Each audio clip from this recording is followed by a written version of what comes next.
దేవుని ఆజ్ఞను మనం పాటించే వ్యక్తులుగా ఉండాలి. ఆయన చెప్పిన మాట మనం విన్నాం అనుకో, దేవుడు మనకు సమీపంగా వస్తాడు. దేవుడు చాలా ఆజ్ఞలు ఇచ్చారు. నేనే దేవుడను, వేరే ఎక్కడ నువ్వు వేరే దేవుణ్ణి నువ్వు, ఇది ఆజ్ఞ. ఉదయకాలమందు ఒక కుటుంబం కొరకు ప్రార్థన చేశాను. మంచి కుటుంబం.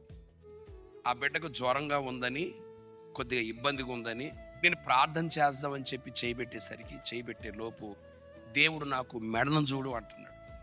ఆ బిడ్డ మెడను చూడు అంటున్నాడు. కాలర్ ఇట్లా తీసేసరికి లోపల నల్లగా తాడోడు కనిపిస్తావు, నల్లగా తాడు కనిపిస్తుంది. నేను అడిగి ఏంటమ్మా ఇదంటే, ఏమనుకోద్దన్నా, దిష్టి తగులుద్దని.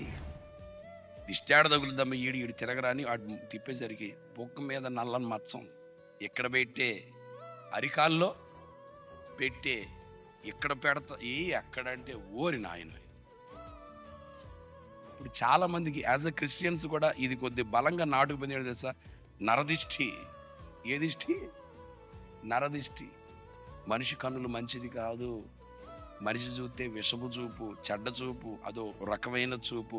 ఒరే నాయన కన్నులు ఉంటాయని చెప్పి పిల్లలు ఎవరన్నా ఎక్కడికి వెళ్ళినా, బయటికి వెళ్ళి వచ్చినా, మంచి డ్రెస్ వేసుకుని ఇంటికి రాగానే అక్కోళ్ళందరూ జాగ్రత్త పడి ఏం చేస్తారమ్మా? ఏంటి, ఎండుమిరపకాయల, పచ్చిమిరపకాయల? ఎండుమిరపకాయలు ఏదో తీసుకొచ్చి దాంట్లో ఏమేస్తారు, పొగొత్తుంటుంది. వేసి దాన్ని ఇటు తిప్పి దాంట్లో అని నువ్వుసి దాన్ని తీసుకెళ్ళి ఇప్పుడు కూడా ఎక్కడుంది అసలు? రోడ్డు మీద పోయేటప్పుడు 1,000,000 మంది చూస్తారు సారు. నీకు నాకు ఏమవుద్దంట? ఒరే చూపుగా ఏదైనా అయిపోతే లోకం ఉండదు ఇక్కడ. క్రిస్టియానిటీలో నరదృష్టి లేదు, దిష్టి చొక్కలు లేవు. ఆవిడతో ప్రభు ఏమనమన్నాడు తెలుసా? ఈ చొక్క పెట్టినందుకు, నల్ల తాడు వేసుకున్నందుకు అపవాది ఇట్లా క్రియ చేస్తున్నాడు. చెప్పు, ఆమెకు చెప్పు ఈ మాట.